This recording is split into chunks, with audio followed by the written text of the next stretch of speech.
dibanding cuma sekedar translate apa yang lagi rame di luar negeri, apa yang lagi hype, jangan lupa untuk nyari tahu diri lo sendiri. Live your life. Fall in love, fall out of love, be successful, be a failure, have problems with people, berdamai sama orang, ribut sama orang. Karena itu semua yang akan bikin lo semakin mengikis. Kalau lo nih sekotak marble yang belum dipahat, semua experience itu yang akan bisa lo pahat ke dalam sampai lo nemuin diri lo siapa.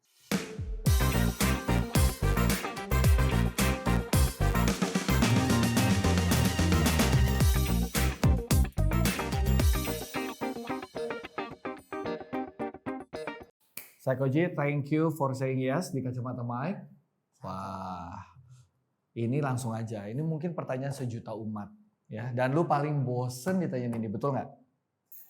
Pertanyaan apa yang paling lu bosen kalau ditanya kalau lagi ngobrol lagi? Beberapa sih, biasanya kayak pertanyaan yang narik lagi mesti ngejelasin dari awal, dan biasanya itu pertanyaannya sangat general. Kenapa nge-rap? Kenapa dari awal? Jadi mikirnya kayak sebetulnya jawabannya ada, cuma kalau mau dijelasin segeneral itu jawabannya panjang. Kedua, pertanyaan soal nama. Nggak apa-apa juga sih, paham kalau misalnya ada beberapa orang yang mungkin mereka mau interview tapi mereka mungkin belum riset gitu. Kenapa namanya Saikoji? Jadi ngejelasin lagi gitu. Gue jadi malu nih. Gue bukannya nggak riset ya, tapi gue penasaran aja kenapa namanya Saikoji. Cuman gue pengen penasaran aja, boleh nggak share ke teman-teman kenapa sih namanya Saikoji? Siapa tahu ada yang belum tahu kan? Oke. Pasti ada yang belum tahu. Sebetulnya asal katanya itu dari psycho, psycho bahasa Inggris, PSYCHO dan huruf G. Karena rapper itu biasanya punya nama dua suku kata ditambah sebuah huruf kapital, atau enggak satu suku kata ditambah sebuah huruf kapital. Contohnya J, Z. Atau yang agak lebih baru rapper Cardi B. Kayak gitu-gitu. Jadi kayak nama apa lalu sebuah huruf kapital yang mungkin punya arti tersendiri buat mereka. Nah, waktu pertama kali mulai nge-rap, yang melekat itu adalah julukan karena gue orangnya penyendiri, pendiam waktu SMA. Ada yang pernah nyeletuk, wah psycho lo gitu. Kurang lebih seperti itu. Jadi psycho terus tambahin apa ya biar keren? Psycho G. Nah, G-nya tuh representatif apa aja, nggak ada. Sebetulnya nggak ada tujuan spesifik. G-nya just sounds cool aja, Psycho G. Jadi G-nya tuh bisa kemana-mana, biar keren aja. Permasalahannya begitu udah mulai ikut kompetisi sana sini, banyak yang suka salah sebut. Jadi kayak dipanggilnya bukan Psycho G tapi Disco G, Disco. Jadi buat yang udah tahu, mereka taunya Psycho G. Akhirnya dicari jalan tengahnya gimana cara supaya orang Indonesia baca benar. Jadinya SAYKOJI, Saikoji. Juga ya. Iya, Saikoji gitu. Kalau ditanya filosofinya, nggak ada filosofi khususnya aja sih. Cuman memang udah nyangkut aja dan somehow sampai hari ini juga jadi nama yang gampang diingat orang. Oke, gue tertarik sama lu bilang lu orangnya penyendiri. Emang sepenyendiri apa sih? Tipe-tipe yang kalau sekarang kita mencari apa namanya thread soal introvert dan extrovert, gue tipe orang yang di recharge dalam kesendirian. Jadi gue sangat menikmati momen sendiri. Kayak misalnya tadi interview istri gue gitu, gue keluar, itu buat gue nggak ada masalah. I don't mind to be alone karena dalam sendiri itu jalan pikir tuh bisa dirunut, ide-ide itu bisa dituangin mungkin jadi catatan atau bahkan bisa mikir kayak apa yang bisa dilakukan ya, kayak ngeliat tempat ini aja kayak apa yang bisa dilakukan ya dengan tempat ini gitu. Gue menikmati kesendirian. Karena kesendirian itu means kita nggak punya banyak distraction, nggak punya banyak hal-hal yang bikin kita teralihkan dari pikiran utama kita gitu. Tapi lu sendiri tuh awkward gak sih kalau lagi bergaul atau bersosialisasi? Oh iya, awalnya.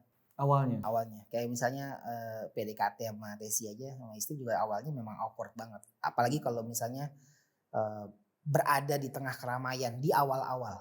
Kenapa tuh? Karena momennya kayak gimana? Ceritain ke kita dong. Awkwardnya seperti apa sih?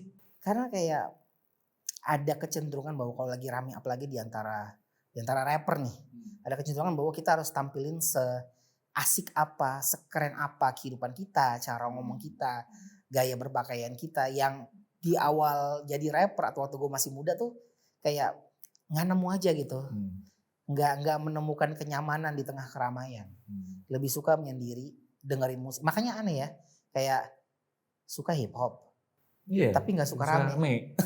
Gue juga berusaha mencerna kayak gimana biasanya hip hop, rapper itu kan rame, crowdnya banyak segala macam dan dia seneng gitu. Karena angle-nya untuk jadi seorang rapper kalau gue adalah ngelihat dari nilai artistiknya menulis, songwriting, nemuin lirik, cari makna yang tepat yang bisa diubah jadi lagu. Itu yang gue nikmatin. Dan untuk itu semua bisa terjadi dengan baik, kalau gue orangnya ekstrovert atau kalau gue orangnya suka keramaian, itu nggak jadi.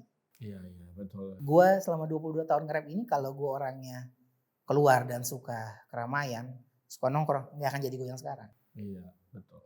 Nah oke, itu dari sisi lu sebagai karir seorang rapper ya. Kalau tadi lu awkward pendekatan ke istri si Tessy. Ini menarik nih. Pengen gue gali soalnya. Awkwardnya kayak gimana sih? Kan wajar dong cowok juga kalau deketin cewek mah awkward gimana. Gue gak tahu dia ceritanya gimana. Kita bahas kesamaan. Tapi gue tuh tipe orang yang kemana-mana tuh kerjanya dengerin musik. Jadi buat banyak orang, mereka kalau ngeliat gue itu tuh yang kemana-mana pakai headphone mulu.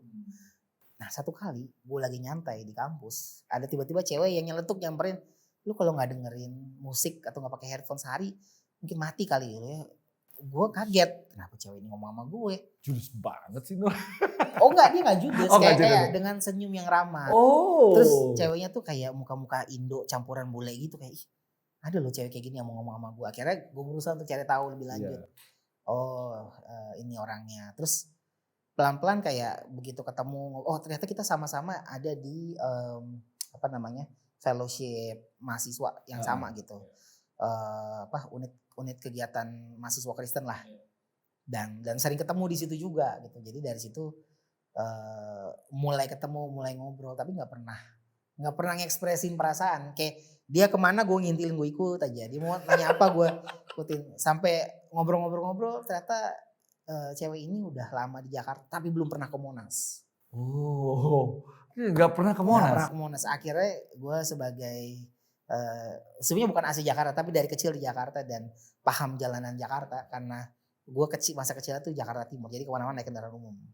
Dengan skill jalanan gue ajak ayo kita naik bus ke Monas. Wah ini nih momen bersejarah ya. Nah, naik lift ke atas Monas itu AC, lama perjalanannya, tapi somehow di tengah AC itu gue keringetan. Lu akan ngapain sampai di atas? Karena sampai di atas gue mencurahkan perasaan gue.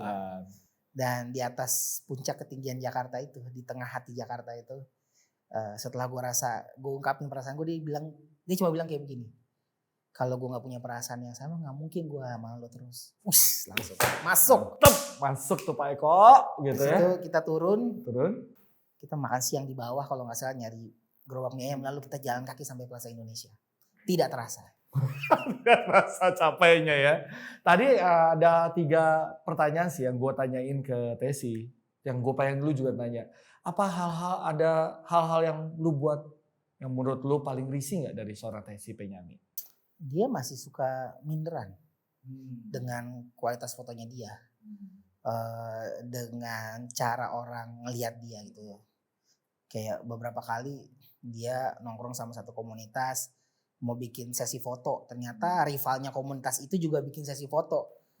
Yang menurut gue kayak aneh banget, lu tuh udah fotografer yang udah legit, lu khawatir sama orang lain yang kagak jelas fotografernya siapa. Udah sejauh ini lu foto. Dan gue tipe orang yang lihat dia dari awal pertama kali megang kamera sampai sekarang jadi fotografer established yang punya banyak klien kesana kemari gitu. Jadi kadang-kadang mindset mindernya dia tuh masih kerasa gitu dalam hal berkarya. Oke, itu yang pertama. Yang kedua? Yang kedua banyak juga ya pertanyaan. Harus 3 ya? Iya harus 3 karena Tessy menjawab 3 hal yang buat dia risih sama lu. Dia, yang gue risih sama dia atau dia risih sama gue? Sekarang lu yang risih sama dia. Dia punya kebiasaan sangat khawatir kecolongan atau gimana. Kita tuh kalau pergi dari rumah kadang-kadang dia tuh mesti bener-bener mastiin semua barang tuh terkunci. Kalau perlu disembunyiin di tempat yang gak terduga. Obsessive compulsive disorder gitu ya? Padahal kita punya CCTV. Sama dong kita. Kita punya CCTV di rumah. Di rumah. Anytime kita bisa lihat nih ada orang atau enggak gitu. Ya. Lalu tetangga juga akhirnya gue kenalan sama tetangga. Jadi kadang-kadang kalau kemarin staycation gue WA nama tetangga di seberang, Mas Bagus tolong titip lihat ke rumah ya. Tapi tetap aja gitu balik ke rumah gue mau bikin video, lah kamera gue mana? Kamera gue di mana? Gue sembunyiin, hehe.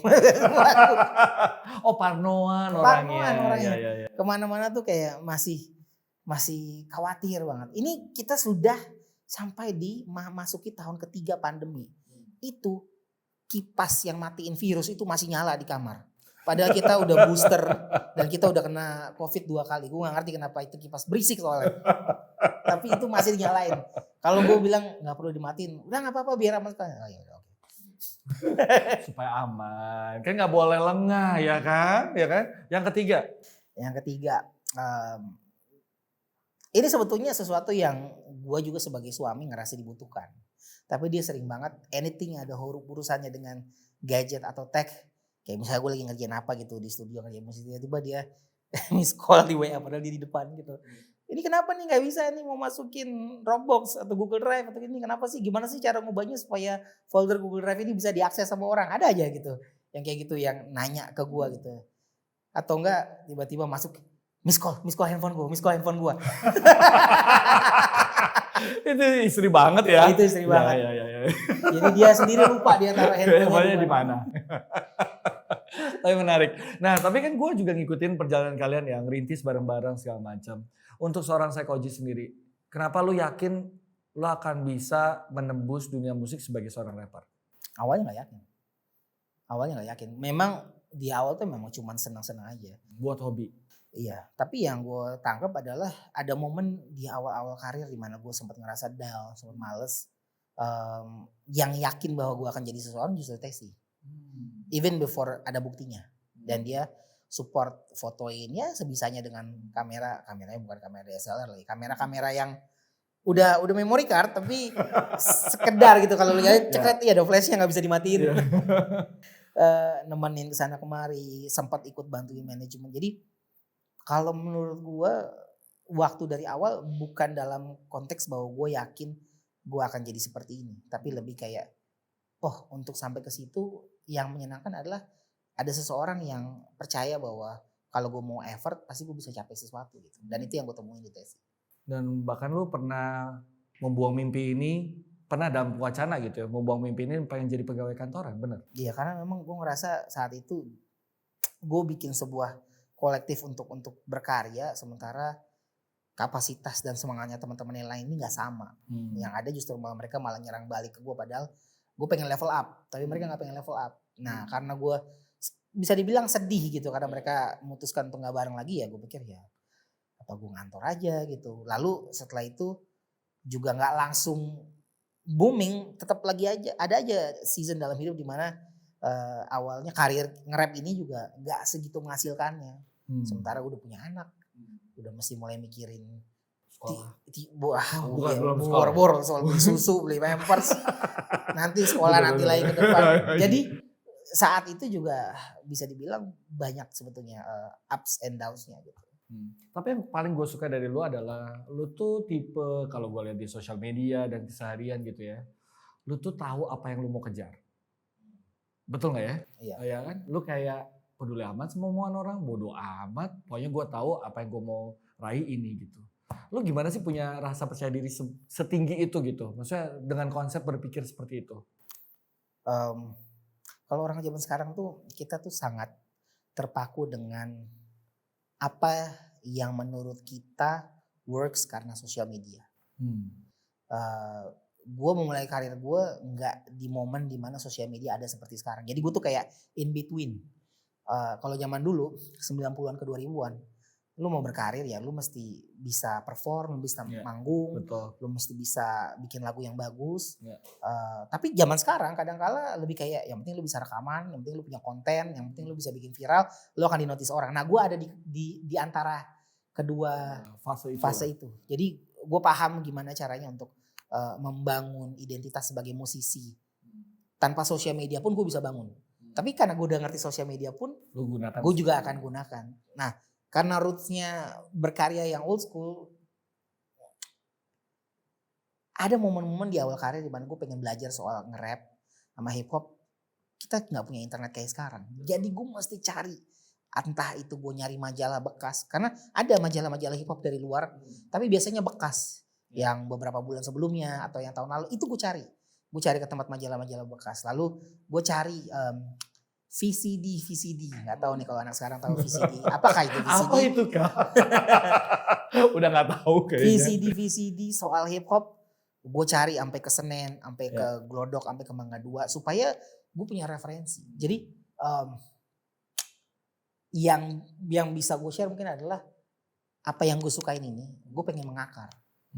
The only way lo bisa yakin maju ke depan tanpa pusing orang lain bilang apa atau yang lagi tren apa adalah kalau lo udah berakar. Karena begitu lo berakar ya lo langsung dapat dari source-nya dan lo akan selalu punya energi untuk tetap berkarya tanpa pusing trennya. Kalau suatu saat kebetulan yang lo bikin nyangkut ke industri ya puji Tuhan. Tapi kalau enggak on to the next project. Wow, oke. Nah, boleh nggak lu sebut satu lagi, satu persepsi yang masyarakat salah kira soal Saikoji? Gue disangka orangnya lucu. Padahal enggak. Gue orang yang paling serius yang akan pernah lo temuin dalam hidup kalau udah ngobrolnya dalam. Oh, wow. Gue gak jago ngelucu. Mungkin orang ngerasa lagu-lagu Saikoji itu lucu karena itu situasional. Iya. Karena gue berkaca pada realita hidup. Jadi waktu orang dengar lagunya mereka ngerasa relate. Iya. Lalu mereka bilang lagu ini lucu. Padahal gue orangnya gak lucu. Gue orangnya lumayan serius. Kalau misalnya lu pengen ngomong yang dalam kita bisa habisin berjam-jam. Gue jadi takut. Gak ada sana. Tapi benar itu persepsi yang salah ya? Iya. Berapa banyak orang yang akhirnya kayak awkward ngobrol sama lu? Berapa banyak maksudnya? Iya, berapa banyak orang yang awkward kan pastinya karena nganggap lu lucu, pasti mereka ajak humor, guyonan segala macam. Oh iya, kadang-kadang ada yang ajak foto atau yang mau ya kayak gini mau interview, ngarapnya tuh nemuin sesuatu yang kocak. Tapi begitu gue ngomong dan kita ngomong soal hidup, wah jadi dalam, jadi pikiran gitu. Nggak sering juga kayak misalnya orang itu tadi kalau ngajak foto tuh memang mereka tuh berharap ketemu gue tuh yang kocak. Padahal gue orangnya tidak pernah merencanakan untuk jadi orang yang kocak. Emang cuma ingin bercerita aja gitu apa adanya. Oke, nah sekarang sebagai karir seorang rapper, lu pasti jatuh bangun lah ya, pasti ya. Nggak mudah lah untuk menembus dunia musik Indonesia. Sebenarnya hal-hal apa sih yang perlu kita persiapkan gitu? Gue yakin banyak banget anak-anak muda yang look up to you, pengen jadi seorang rapper hebat di Indonesia, tapi jalannya kan nggak mudah. Apa yang mesti disiapkan secara mental? Sebenarnya apapun karirnya ya, misalnya dalam dunia kreatif. Ya. Instead of berusaha ngelihat apa yang works di sosial media, apa yang lagi trend, look inside. Karena yang paling penting dicari itu sebenarnya bukan formula apa yang bisa bikin kita dinotis orang. Gak apa-apa kita pakai sosial media, bikin reels, bikin TikTok. Wah ini yang lagi works, gak apa-apa, pelajari itu. Untuk menunjang konten atau karya apapun yang kita mau bikin. Tapi yang paling penting mesti ditemukan menurut gue adalah who you are as an artist. Apapun genrenya. Jadi kalau misalnya lo rapper, dibanding cuma sekedar translate apa yang lagi rame di luar negeri, apa yang lagi hype, jangan lupa untuk nyari tahu diri lo sendiri. Live your life. Fall in love, fall out of love, be successful, be a failure, have problems with people, berdamai sama orang, ribut sama orang. Karena itu semua yang akan bikin lo semakin mengikis bentuk. Kalau lu nih sekotak marble yang belum dipahat, semua experience itu yang akan bisa lu pahat ke dalam sampai lu nemuin diri lu siapa. Dan begitu lu temuin diri lu siapa, apa yang udah lewatin, then you will find your original message. Menurut gua seseorang yang berkarya yang punya impact. Kita nggak ngomong soal populer, kita nggak ngomong soal legendary, kita ngomong soal impact. Adalah waktu mereka menemukan original message-nya. Segala sesuatu yang dia lakukan dari dia menemukan original message sampai akhir hayatnya itu adalah variasi dari original message itu. Jadi if you don't live your life, you will not find your original message. If you're living other people's life karena lo lihat di sosmed dan lo rasa harus seperti itu, lo nggak akan bisa dengan mudah nemuin original message lo yang bisa dikembangin. Dan ini berlaku untuk genre apapun. Wow, dalam guys, dalam.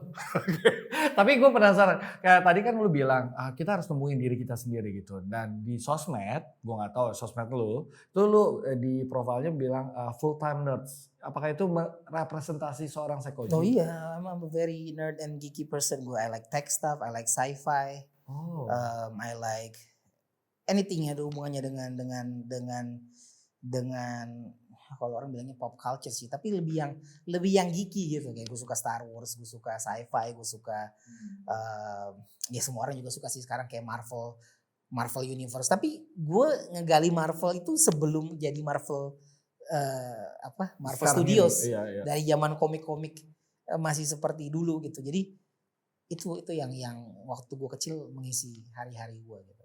Tapi kan ini jauh beda banget dengan kehidupan seorang rapper kan?